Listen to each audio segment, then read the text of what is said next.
Mesdames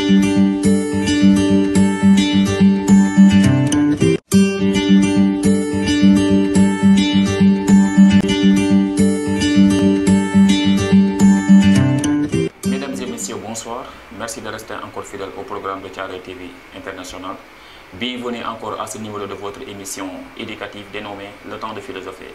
Comme vous le savez, Le Temps de Philosopher est une émission intrinsèquement consacrée à la réflexion philosophique qui tente de réfléchir sur des sujets et sur des thèmes tirés de la vie sociale.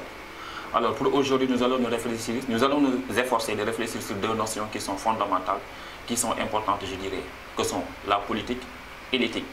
Deux notions a priori qui semblent susciter un tollé, qui semblent susciter un débat contradictoire dans le champ politique et dans le champ philosophique. En effet, si pour certains, la politique n'a rien à voir avec l'éthique, d'autres par contre estiment que la véritable politique doit être caractérisée par l'éthique. Autrement dit, la politique ne peut pas aller sans l'éthique. Maintenant, qu'est-ce que la politique? Qu'est-ce que l'éthique? Lorsqu'il s'agit de réfléchir sur ces deux notions, les questions fondamentales et essentielles auxquelles nous sommes confrontés sont les suivantes. D'abord, qu'est-ce que la politique et qu'est-ce que l'éthique? Autrement dit, pour répondre à cette lancinante question, il serait peut-être pertinent, voire judicieux, de faire d'abord une clarification, c'est-à-dire une élucidation conceptuelle. C'est-à-dire définir la politique d'abord et définir encore l'éthique. De prime abord, il faut comprendre que la notion de politique vient du grec politikos, qui signifie ce qui est relatif aux affaires de la cité, ce qui est relatif en tout cas à la vie publique. S'il en est ainsi, de ce point de vue, on peut dire que la politique, d'où son étymologie populaire, la politique, c'est l'art de bien gérer les affaires de la cité. Si nous sommes d'accord que la politique, c'est l'art de bien gérer les affaires de la cité, cela laisse entendre que la véritable politique doit se pencher sur les affaires intrinsèquement consacrées aux affaires de la cité, aux préoccupations et aux aspirations de la cité. Voilà pourquoi certains penseurs pensent que la véritable politique ne doit pas aller sans l'éthique. L'idée selon laquelle la politique doit cheminer avec l'éthique a été théorisée par des philosophes comme Platon et Emmanuel Kant. Selon Platon, politique sans éthique n'est que vulgaire technique de manipulation et de la corruption des hommes. Lorsque Platon estime que politique sans éthique n'est que vulgaire technique de manipulation et de la corruption des hommes, cela laisse entendre que la politique et l'éthique sont deux notions qui sont compatibles. Mieux encore, la politique et l'éthique sont inséparables comme le recto et le verso d'une feuille de papier.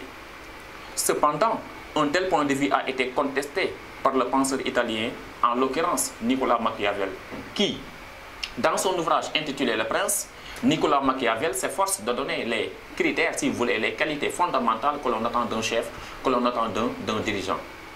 Aux yeux de Nicolas Machiavel, le prince, autrement dit, le chef ne doit pas avoir des préoccupations d'ordre moral. Autrement dit, le véritable chef doit maintenir le pouvoir, doit rester le plus rapidement possible au pouvoir, le plus durablement possible au pouvoir, sans être caractérisé par l'éthique.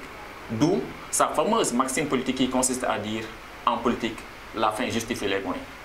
Mieux encore, Nicolas Machiavel va même jusqu'à dire que le prince doit être caractérisé par trois qualités qui sont essentielles, que sont la force du lion, la ruse du renard et l'éloquence du pédagogue.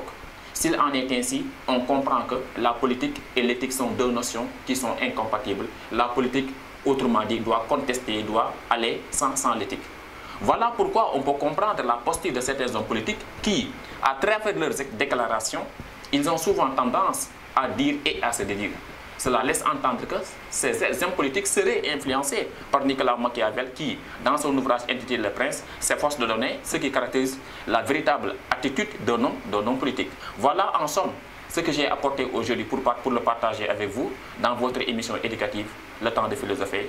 Je vous donne rendez-vous la semaine prochaine pour un autre numéro.